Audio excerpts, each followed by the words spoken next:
எத்தனையோ பேருக்கு எப்படியோ வரம் கொடுப்பார். எங்களை வாழ வைக்க நீ வரம் கொடுக்க வேண்டும். என்னுடைய கணவர் உன்னிடத்தால் வருகின்றார். நீதான் என் முழுமைக்கு முடியாது காத்து ரட்சிக்க வேண்டும். அண்டவா கைலாயா கைலாயவாசா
பாம்பினை மீதமர்ந்து அரியணை ஆளுவாய சம்பமகாதேவ ஆண்டவா கைலாயவாசா பக்தர் கருளும் ஐயனே சிவனே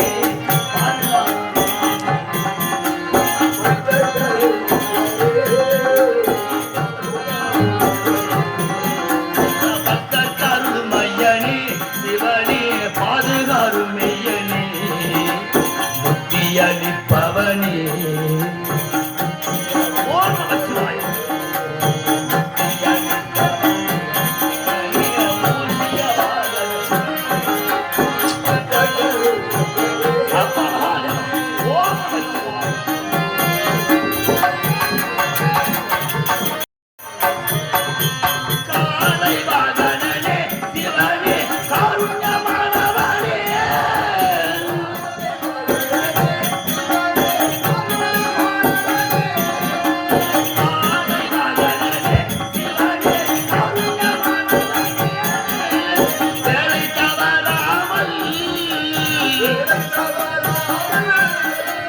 வேலை தவறாமல் உன்னை வேண்டி நின்று சிவனே பக்தர்கள் ஐயனே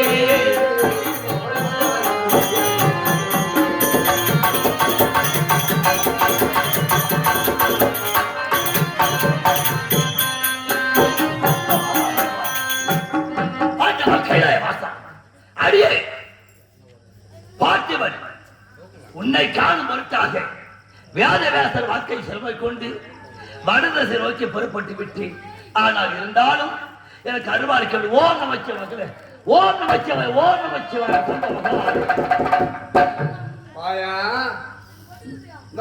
நமஸ்காரம்பா. வாயா வாயான்ற அம்மா நான் சொல்றத கேளு. வந்தவருக்கு இருப்பவர்கள் மரியாதை கொடுக்கணும். சரி, இருப்பவருக்கு வந்தவர் மரியாதை கொடுக்கணும். அதெல்லாம் இருக்கு ஒரு பக்கம். அப்ப நீ யாரு? என் விதி நான் தொலைக்க போறேன். என்ன விதி விதி என்று புது மாடுகள் அம்மா எவனை வந்து உன் பொண்டாட்டி ஏமாத்தி எல்லாரும் வாங்கி போலாம். நீ இல்லையாது என்ன வழி மறிச்சு எல்லாத்தையும் வச்சுட்டு போனான்றிய. எனக்கு ராமம் போட்டவங்கள பட்டை போட்டவங்கள பார்த்தா அவன் மாதிரிதான் ஞாபகம் வருது. அம்மா நீ யாரு? வந்ததுல இருந்து விதி விதி விதியை தொலைக்க போற. விதி எங்கன்னா புண்ணிய நீராடு போறியா? தம்பி என் கதையை கேட்டா உனக்கே வேதனையா இருக்கு. ஏன் தெரியுமா? நான் யார் தெரியுமா? அவனி 56 தேசம். அவனி 56 தேசம். அங்கம் அங்கம் குலிங்க வங்காள மருத மச்ச மராட்டம் விராடம் கராட்டம் கன்னடம் கலிங்கம் குரும குறிஞ்சாலம் கேகயம் கேரளம் கொங்கணம் சம்பிதம் சிந்து சிங்களம் சீனம் சுராம் சூரசேனம் ஒட்ட மகதம் குகதம் ஆளவம் சாளவம் ராசம் நேபாளம் பாஞ்சாலம். இப்படி சொல்லப்பட்ட அவனி 56 தேசம். அவனி 56 தேசம். இந்த அவனி 56 தேசத்திலே மாடு கட்டி போர் அடித்தால் மாலாதி சண்டல் என்று யானை கட்டி போர் அடிக்கும் அழகான அஸ்தினாபுரம் என்பதால் அழகான அஸ்தினாபுரம். அஸ்தினாபுரத்தை ஜகத்தோடு பரிமாணம் செய்து வந்தவர் மூவேந்தர்கள். யார் என்றால் யார்? ஒன்று திருதராட்சிர மன்னன். திருதராட்சிர மன்னன். இரண்டாவது பாண்டு மகாராஜன். பாண்டு மகாராஜன். மூன்றாவது விதுர்ணன். இப்படி மும்மூர்த்தி போன்று மூவர்கள். அதிலே பாண்டு மகாராஜனுக்கும் குந்தமா தேவிக்கும் பிறந்தவராய் ராஜாக்கள். அதிலே என் அண்ணன் தர்மன், மற்றொரு அண்ணன் பீமாட்சி, அடியவன் அர்ஜுனன், மூன்றாவது அர்ஜுனன், நகுல சகாதேவன் சொல்லப்பட்ட ராஜாக்கள். ராஜாக்கள் பிறந்தோம். ஆனால் திருநாட்டு மகாராஜனுக்கும் காந்தார் எம்மாருக்கு பிறந்தவர் குறிச்சாலையோடு 101 பேர்கள். அப்படி பிறந்து ஒற்றுமையாக தான் வாழ்ந்து வந்தோம். அப்படி வாழ்ந்து வந்த காலத்தில் என்ன தெரியுமா? என்ன நடந்தது? ஒரு காலத்தில் காண்டாவன தகனம் செய்து காண்டாவனத்தை தகனம் செய்து அது எதற்காக? அக்னி தேவனுக்கு பசி அதிகரித்து விட்ட காரணத்தால் அக்னி தேவன் அதிகமாக அக்னி நமக்கு வேண்டும் என்று காண்டாவன தெரிவிக்க சென்றார் அக்னி தேவன். அப்படி சென்ற நேரத்திலே அந்த காண்டாவனை சேர்ந்த உயிருள்ள ஜீவாத்மாக்கெல்லாம் பார்த்தது வருண தேவனிடம் முறையிட்டது. நாங்கள் எல்லாம் இறந்து விடும் காண்டாவனை தெரிந்து விட்டோம். அப்படி இந்த முறையிட்ட காரணத்தால் வருண தேவன் என்ன செய்வார்? அக்னி தேவன் காண்டாவனத்தை எரிக்க போகும் நேரமெல்லாம் வருணன் மலையாக பொழிந்து காட்டை எரிக்காவனம் தடுத்துக் கொண்டிருந்தான். இதை பார்த்த யார் பார்த்தார்? நேரா அக்னி தேவன் சென்றான். எங்கே சென்றான்? தேவலோகம் சென்றான். தேவலோகம் சென்று தெய்வேந்திரிடம் முறையிட்டார். தெய்வேந்திரிடம் முறையிட்டார் எப்படியாயும்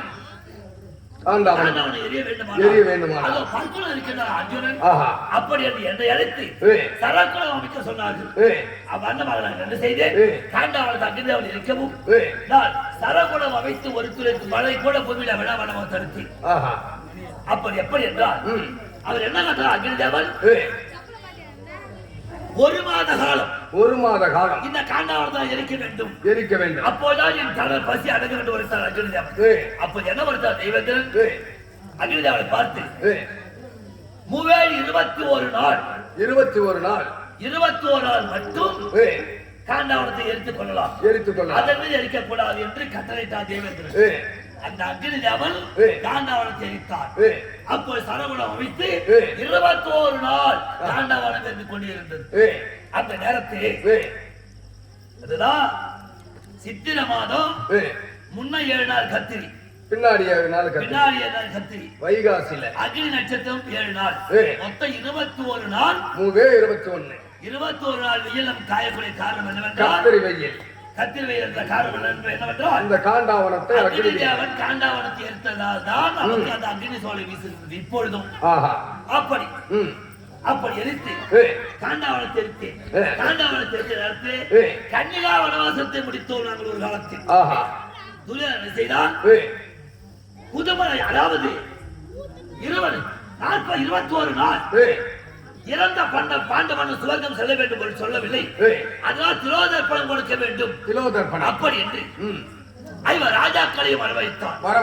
என் தாய் குந்தமாதேவி வரவழைத்தார். குந்தமாதேவி ஐவரும் சென்று அரக்கமாலையை ஏற்படுத்தி அரக்கமாலையை எங்களுக்கு உறங்கும்படி செய்து நள்ளிரவு ஜோதி 12 நாளிகளிலே புரோஜன மந்திரத்தை பொன்பொருள் நிறைவேற்றி கொடுத்து அமாவாசை ஜோதி 12 நாளிகைக்கு சரவத்தை கொளுத்தி விட்டார்.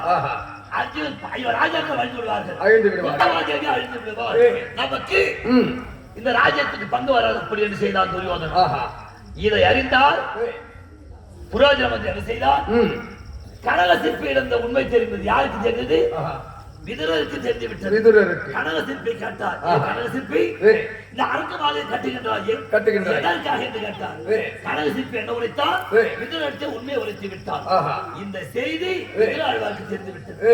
அவர் என் அண்ணன் வேமாட்சியிடம் உரைத்து விட்டார். என்ன செய்தார்? வேமாட்சி அவனை பகலெல்லாம் காடு வனங்களை அதை செய்து இரவு நேரத்தை நித்திரை மறுபடி செய்து விட்டார். அயர் நித்திரை செய்து விட்டார்.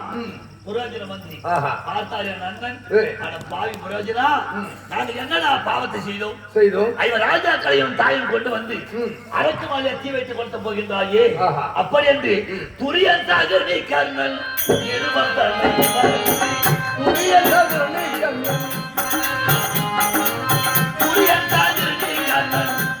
தன்னை மறந்து தூக்கமே தங்கி கொண்டடா.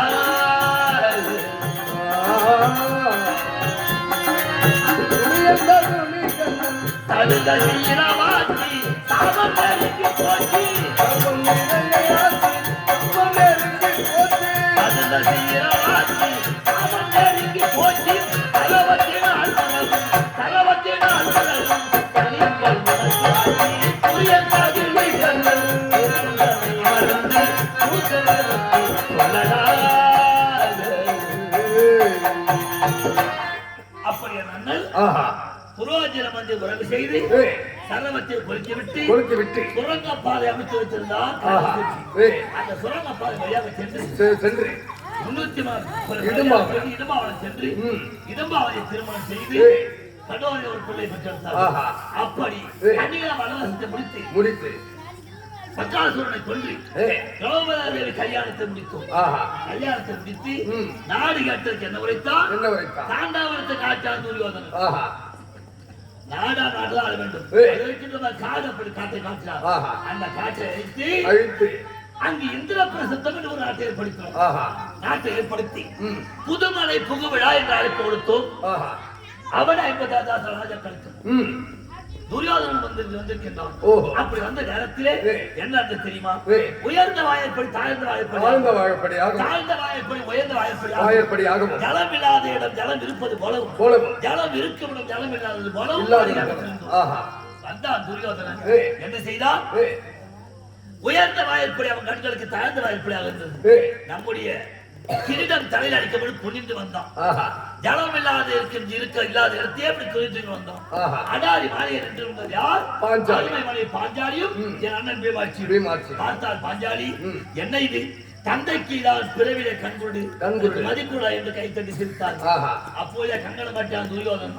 எப்படி பழிவாங்க வேண்டும் நோக்கத்தோடு அப்படி கங்கணம் என்ன செய்தான்? இவர்களை அவமானப்படுத்த வேண்டும் அப்படி என்று அவன் ஒரு புதுமனை அமைத்து புகுவிழா அழைப்பு கொடுத்தான் எங்களுக்கு. அங்கு சென்றோம். அங்கு சென்று மரப்பள்ளி சமையல் ஆகவில்லை. சற்று பொழுதுபோக பாச்சி ஆடலாம். பாச்சி ஆடு நேரத்தை விளையாட்டுகள் ஆடக்கூடிய ஆடினான். அண்ணன் நம்பி விட்டான். அந்த நேரத்திலே சகடி தொலை கொண்டு பாய்ச்சலை ஆடி நாடு நகர உப்பு சட்டை வரவோடு பறித்து ஐவர் ராஜாக்களை மாற்றத்தை தோன்றி விட்டார் என் அண்ணன். இறுதியாக பாஞ்சாலி தோற்றார். அப்படி தோற்று ராஜாக்கள் சூழ்ந்த சபையிலே காந்தாரி அரண்மனை சபை கொண்டு வந்து மனை பாஞ்சாலியை மாலப்பங்கம் செய்தான். ஐவர் ராஜாக்கள் நிலமகளையா உற்று பார்த்த வண்ணமாக இருந்தோம். காரணம் என்னவென்றால் நாம் இவனுக்கு அடிமையாகிவிட்டோம். நாம் ஏற்று பேசக்கூடாது அப்படி என்று இருந்தோம். அப்படி இருந்து என்ன செய்தால் 12 வனவாசம் ஓராண்டு அக்காத வாசம் 13 துளைத்து வந்தால் நாடு கொடுக்கிறேன் அப்படி என்று என்னால் அதாவது 886 வருஷ அப்படிப்பட்ட குருவர்கள் முன்னிலையிலே செப்போட்ட கையப்பா காட்டவனை போய்த்தான் நேற்றோடு முடிந்தது 9 ஆண்டு காலம். இது 10வது ஆண்டு காலம் காமிய வனம். இந்த காமிய வனத்திலே மீதம் இருப்பது 2 ஓராண்டு அக்கியாதவாசம். ஓராண்டு அக்கியாதவாசம் என்ன? இவன் தான் தர்மன் செய்யக்கூடாது. அப்படி தெரிந்து விட்டால் மீண்டும் 13 ஓட்டு அப்படி என்று உழைத்தான். வார்த்தை கிழங்க அப்படி காமிய வனத்திற்கு நேரத்தில் திசை தெரியாத ஓடும்போது தவித்துக் கொண்டிருக்கும். எப்படி என்றால் எப்படி ஆகினாம் ராஜ்யம் பெற வேண்டும். நம்முடைய துரியோதன நாடு கொடுப்பான் என்று அண்ணன் தர்மானந்தனும் நம்பி இருந்தார். அந்த நேரத்தில் திசைத்தேரியா ஓடும்போது தவித்துக் கொண்டிருக்கும் பொழுது வியாதவியாசரை நினைத்தோம். என்ன பாட்டனார் வியாதவியாசர் வந்தால் அவர் என்ன உரைத்தார்? பாண்டவரே, நீங்கள் நினைப்பது 13 தொடர்ந்து வந்தால் பாஜராஜ்யம் கொடுக்க மாட்டான் துரியோதனன். ஏனென்றால் அவன் யுத்தம் தயாராக வேண்டும் என்பதற்காகவே ஆயுதங்களை சுத்தம் செய்து கொண்டிருக்கின்றான். வில் வாள் கதை ஈட்டியை சொல்லக்கூடிய ஆயுதங்களை அவன் சுத்தம் செய்து கொண்டிருக்கின்றான். அதனால் நாடு கொடுக்க மாட்டான் துரியோதனன். அப்படி என்று என்ன செய்தார்? நீங்கள் யாராவது ஒருவர் சென்று அது வடக்கு இமயமலைச்சாரலிலே சென்று சிவனிடத்தில் இருப்பது பசுமத அஸ்திரம். அந்த அஸ்திரத்தை பெற்று வந்தால் யுத்தம் வந்தால் கௌரவ விடலாம் என்று உரைத்தார். வார்த்தை கிழங்க நான் யார் தெரியுமா? என்னுடைய நமக்கு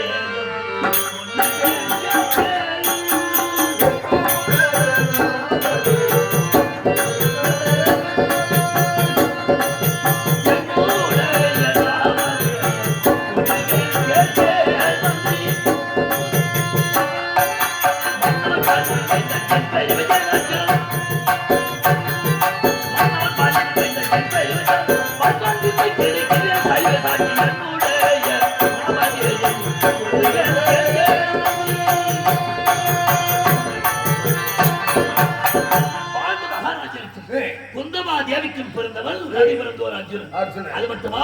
ஆண்டோடி மைந்தன் தனது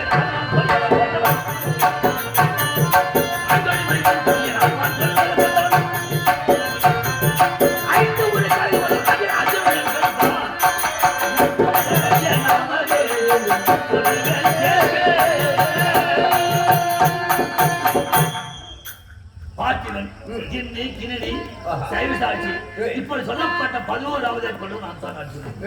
என்ன பார்த்து என் பொண்டாட்டி நான் இருந்தால் கூட்டு போனான்னு சொல்றியே ஐயா,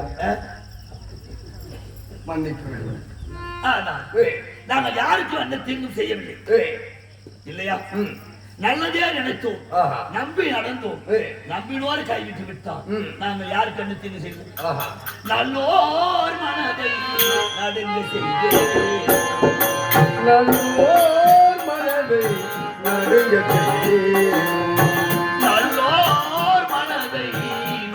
செய்தேனோ, நல்லாற்றினில் கை நழுக விட்டேனோ. நல்லோர் மனதை நடுங்க செய்தேனோ, நல்லாற்றினில் கை நழுக விட்டேனோ. நல்லோர் மனதை நடுங்க செய்தேனோ.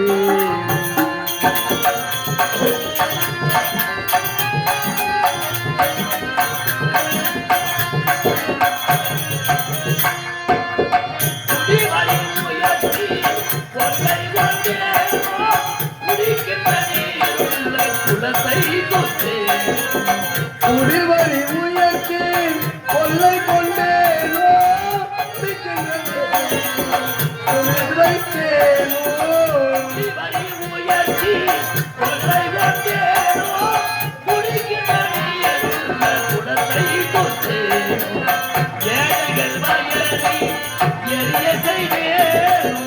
ஏழைகள் வயிற்றை எரிய செய்தேனோ,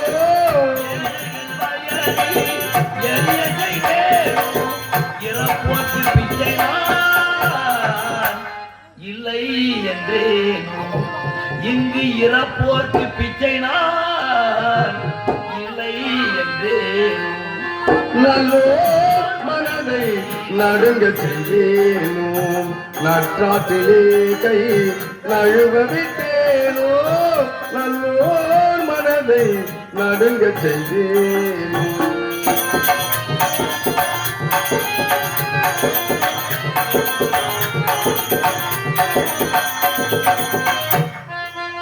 வழிய வாழ்க்கை வானம் செய்தேனோ காலம் போகும் வழியை வழியடைத்தேனோ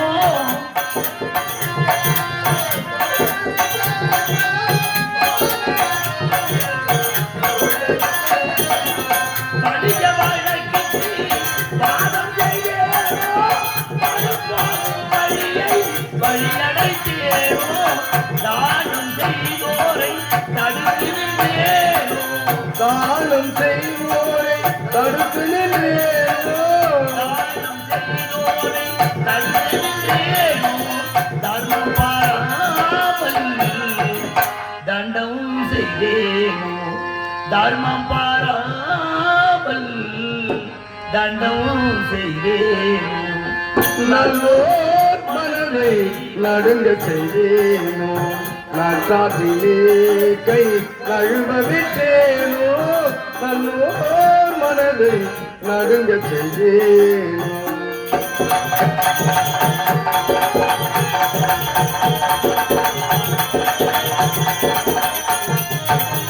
வேலையிட்டேனா கூலி குறைத்தேனோ கையிலிக்கு ஒதுங்கும் விரிச்சத்தை அழித்தேனோ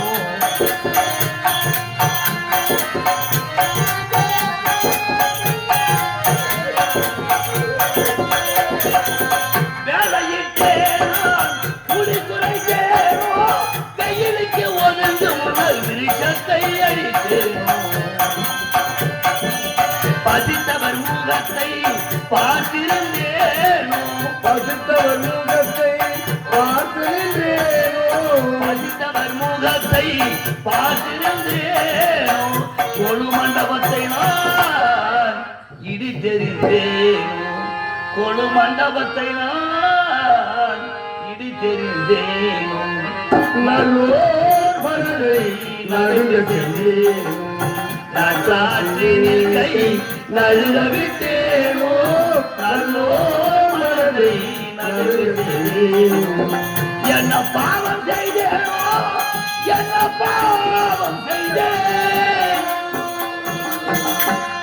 அப்படி ஐவர் ராஜாக்களிலே அடியவன் யார் என்றால் அர்ஜுனன் பர்குணன் பார்த்திபன் 32 லட்சம் ஒரு அர்ஜுனன் ஒரு எதற்காக செல்கின்றேன் வடக்கே செல்கின்றேன் இமயமலை ஆமா சடைமுடி தரித்து வந்த தவள வெண்ணிறம் பூசி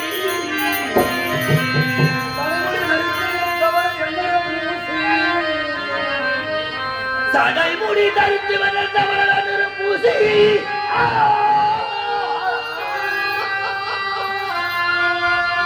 வடிவில் ருத்ராட்சமாலை வன்மையாய் அணிந்து கொண்டு வடிவு ருத்ராட்சமாலை வன்மையாய் அணிந்து கொண்டு இளமுடன் காவி வேட்டி இடையே அணிந்து கொண்டு அரகரா சிவனை என்று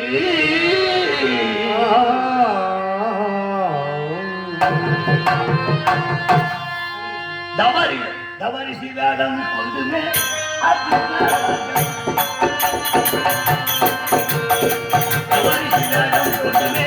அர்ஜுனராஜன் கன்னியாசியாக வந்தனே அவருக்கு வேடம் கொண்டேனே அருணே கபரிசை வந்தனே அர்ஜுனராஜன் கன்னியாசியாக வந்தனே சிவனே என்று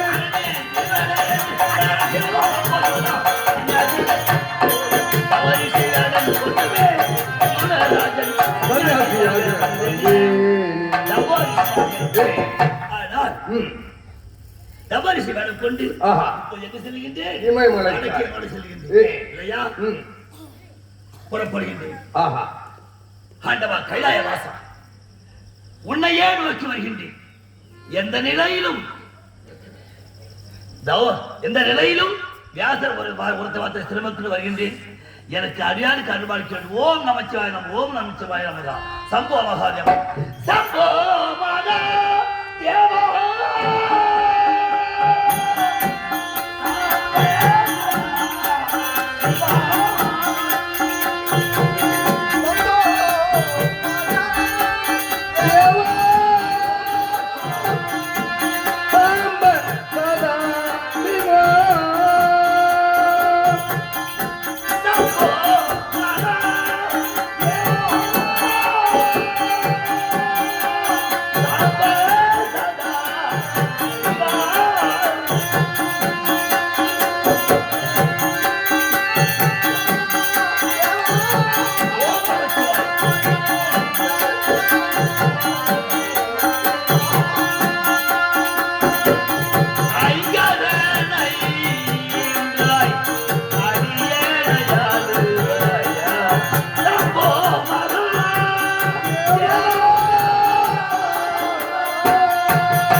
தேவகிக்கும் அஷ்டம புத்திரனாக பிறந்து கண்ணன் என்று பெயர் பெற்று சிறப்போடு அது மட்டுமல்ல யசோதை அம்மையாருக்கும் நந்தகோபருக்கும் மகனாக வளர்ந்து இப்பொழுது மதுரை மாநகரை சிறப்போடு ஆட்சி செய்து வருகிறேன்.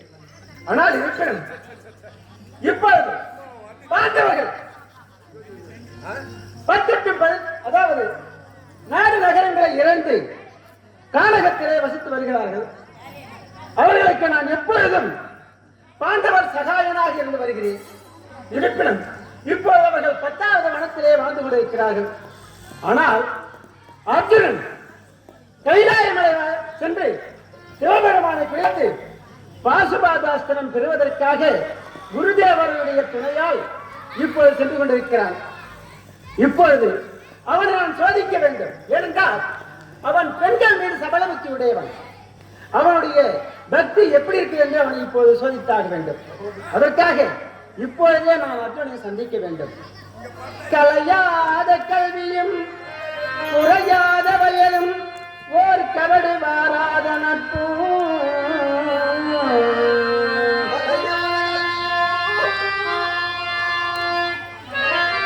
கலையாத கல்வியும் குறையாத வயலும் ஓர் கவடு வாராத நட்பு குன்றாத வளமையும் குன்றாத இளமையும் கழிவு இல்லாத உடலும்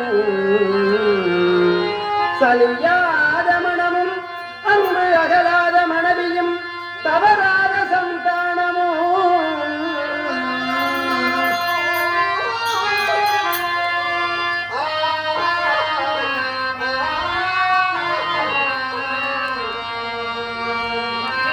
தாழாத கீர்த்தியும் மாறாத வார்த்தையும் ஓர் கவடு வாராத நட்பும் குன்றாத வளமையும் குன்றாத இளமையும் கழிவினை இல்லாத உடலும் சலியாத மனமும் அன்பு அகலாத மனைவியும் தவறாத சந்தானமோ ஓர் கவடு வாராத நட்பும் துய்யனின் பாதத்தில் அன்பு உதவி பெரிய தொண்டரோடு கூட்டுகின்றான் அலையாள் அருகிலும் மாயனது தந்தையே அமரீசர் வாழ்வே.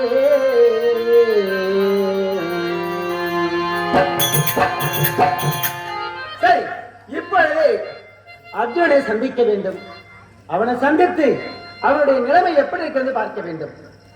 என்னுடன் வர வேண்டிய சாத்தியை காணவில்லை. யாரெங்கே? ஆண்டவா அப்பா வணங்குகிறேன். வாழ்க வாழ்க. ஆனால் இருப்பினும் நான் இப்பொழுது வசுதேவருக்கும் தேவகிக்கும் அஷ்டம புத்திரனாக அவதாரம் எடுத்து கண்ணனாக பிறந்து, அது மட்டுமல்ல யசோதை அம்மையாருக்கும் நந்தகோபருக்கு மகனாக வளர்ந்து இந்த மதுராபுரியை சிறப்போடு அழைத்து வருகிறேன். இருப்பினும் பாண்டவர்கள் நாடு நகரங்களை இழந்து 12 ஆண்டு வனவாசம் ஓராண்டு அத்தியாவாதம் முடித்து வந்தால் அவர்களுக்கு நாடு நகரம் தருவதாக துரியோதனன் செப்போட்டிலே எழுதி கையப்பிடித்து விட்டான். ஆனால் அவன் கொடுப்பான் என்று எதிர்பார்த்துக் கொண்டிருக்கிறார்கள். இருப்பினும் குருதேவருடைய துணை கொண்டு அவர்கள் இப்பொழுது கைலை மலை செல்கிறான் அர்ஜுனன், எனது மைத்துன அர்ஜுனன். அவனுக்கு 7 மனைவிமார்கள். அவர்கள் அனைவரையும் திருமணம் முடித்து வைத்தவன் நானே. அது மட்டுமல்ல, எனது தங்கை சுமத்திருக்காள் அல்லவா, அவளை துரியோதனுடைய தம்பி துச்சாதனுக்காக பரியமாற்றி விட்டார் எனது அண்ணன். ஆனால் இருப்பினும் அர்ஜுன் என்ன செய்தான், என்னிடம் வந்து மாமா உனது தங்கையை துச்சாதனுக்கு மனமுடிப்பதற்காக உனது அண்ணா பரியமாற்றி விட்டார். இருப்பினும் உனது தங்கை இல்லை என்றால் நான் என் வீரை மாய்த்துக் கொள் என்று என்னிடம் என்று அழுதான். நான் என்ன செய்தேன், அப்பா நீங்கள் அப்பொழுது நாடு நகரங்களோடு இருந்தீர்கள், ஆனால் இப்பொழுது கானகத்திலே வசித்து வருகிறீர்கள். உன்னுடன் எனது மனைவி எனது தங்கையை திருமணம் செய்து கொடுத்தால் எனது தங்கையும் அல்லவா அந்த கானகத்திலே கஷ்டப்பட வேண்டியதாக இருக்கும். இருப்பினும் எனது தங்கையை உனக்கு திருமணம் முடித்து கொடுக்க முடியாது என்று வைத்திருக்கிறேன். ஆனால் இருப்பினும் என்ன வரைத்தான், நான் என் தங்கையை கொடுக்கவில்லை என்றால் நான் என் முடியை மாற்றிக்கொள் என்று வைத்தான். ஆனால் நான் என்ன செய்தேன் என்றால், நான் எடுத்திருக்க அவதாரம் என்ன, கண்ணன் அவதாரம். பூமி பாரம் தீர்ப்பதற்காக அந்த அவதாரம் எடுத்திருக்கிறேன். பூமி பாரம் தீர்ப்பதற்கு நான் 1000 ஏந்தாமல் யுத்தத்தை முடித்து இந்த பூமி பாரம் தீர்த்தாக என்பதற்காகவே அவதாரம் எடுத்திருக்கிறேன். அவனை வைத்துத்தான் நான் யுத்தத்தை முடித்தாவன பூமி பாரம் தீர்த்தாக வேண்டும். அதற்காக என்ன செய்தேன், அர்ஜுனா கவலைப்படாதே. இருப்பினும் நாளை தினம் நாங்கள் அனைவரும் எங்களுடைய குலதெய்வமாகிய தெய்வத்திற்கு பொங்கல் வைப்பதற்காக பூஜை செய்வதற்காக வருகிறார்கள் அனைத்து யாதவ கூட்டங்கள் அனைவரும். அந்த நேரத்திலே நீ என்ன செய்ய வேண்டும், ஒரு பழுத்த சிவபக்தனாக வந்து அந்த மலையடி வாரத்திலே அமர்ந்து கொள்ள வேண்டும். எக்காரணத்தை கொண்டும் நான் சொல்லும் வரை கண்ணையும் திறக்க கூடாது, வாயை திறந்து பேசக்கூடாதுன்னு சொல்லிவிட்டேன். அவனை என்ன செய்தான், மாமா உங்கள் தங்கையை திருமணம் முடித்து கொடுப்பது உண்மையாக இருந்தால் நான் அப்படியே இருப்பேன் என்று உரைத்தான். ஆனால் அப்படியே அவன் அமர்ந்து கொண்டான். பழுத்த சிவபக்தன் போல் இருக்கிறான். அவனை பார்த்ததும் இந்த யாதவ கூட்டங்கள் அனைவரும் சென்றார்களே, ஆஹா யாதோ ஒரு மகா முனிவர் வந்திருக்கிறார், மகா முனிவர் என்று அவன் பாதத்திலே விழுந்து வணங்குகிறார்கள். எனது அண்ணன் பலராமன் சென்று அவன் பாதத்தில் விழுந்து வணங்குகிறார். ஆனால் அவன் யார் என்று எனக்கு மட்டும்தான் தெரியும். ஆனால் என் அண்ணன் உழைத்தார், கிருஷ்ணா கண்ணா இதோ பார்த்தாயா மகான் வந்திருக்கிறார், இவர் பாதத்திலே விழுந்து வணங்கினால் நமக்கு அனைத்து செல்வங்களையும் வணங்குவார், நாம் மிகவும் சௌக்கியமாக வாழலாம் என்று சொன்னார். நான் என்ன சொன்னேன், அண்ணா அவனை பார்த்தால் சாமியார் மாதிரியா தெரிகிறது, அவன் ஏதோ பெண்ணுக்கிட வந்தான் போல் தெரிகிறான், முகத்தை பார்த்தால் எனக்கு சொன்னா. ஆனால் இதை அர்ஜுன சென்னன் காதாலை கேட்டுக்கொண்டு அமர்ந்திருந்தான். இவன் என்ன மனதில் நினைக்கிறான், அட பாவி உன்னை நம்பியே வந்ததை விட உனது அண்ணன் நம்பி வந்திருந்தால் கூட எனக்கு திருமணம் முடித்து வைத்திருப்பான். நீ உண்மையை சொல்லி என்னை மாட்டி விடுவாய் போல் தெரிகிறது. நான் என்ன சொன்னேன், இவன் பெண்ணுக்கிட வந்திருக்கிறான், இவன் முகத்தை பார்த்தால் சாமியார் மாதிரியே தெரியுது, இவன் யாரோ பொண்ணு வந்த மாதிரி இருக்குது அப்படின்னு நான் சொன்னேன். ஆனால் இவன் மனதுக்குள் நினைக்கிறான் இப்படி. நான் நினைக்கிறேன், இவன் மனதால் என் தங்கையை நினைத்து விட்டான், மனதால் அவன் மனம் முடித்து விட்டான். இருந்தாலும் சுபத்திரையை அர்ஜுனனுக்கு திருமணம் முடித்து வைக்கும் என்பதற்காகவே நான் அழைத்து வந்தேன். அப்படி சொன்னேன். ஆனால் என்னை விழுந்து பாதத்திலே வணங்க சொன்னார் எனது அண்ணன் பலராமன். நான் என்ன செய்தேன், அவன் பாதத்தில் விழுந்து வணங்குவது போல் குனிந்து அர்ஜுனா சற்று கண்ணை திறந்து பார் அப்படி என்று சொன்னேன்.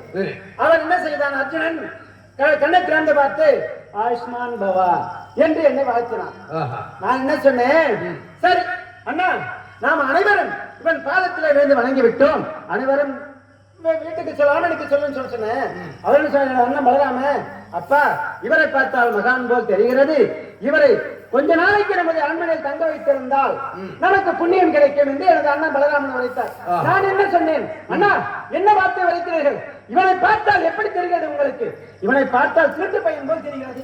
இவனை அழைத்து சென்று நம்ம அரண்மனையிலே காவல் வைத்தால் இவன் நம்ம கிட்ட இருப்பது இளம்பெண்கள் இருக்கிறார்கள்.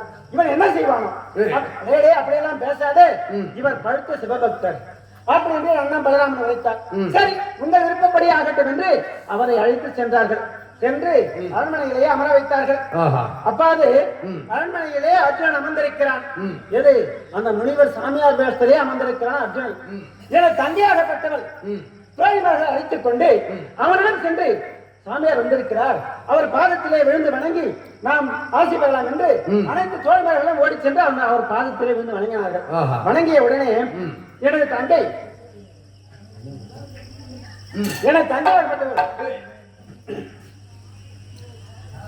என்ன செய்தால் தெரியுமா?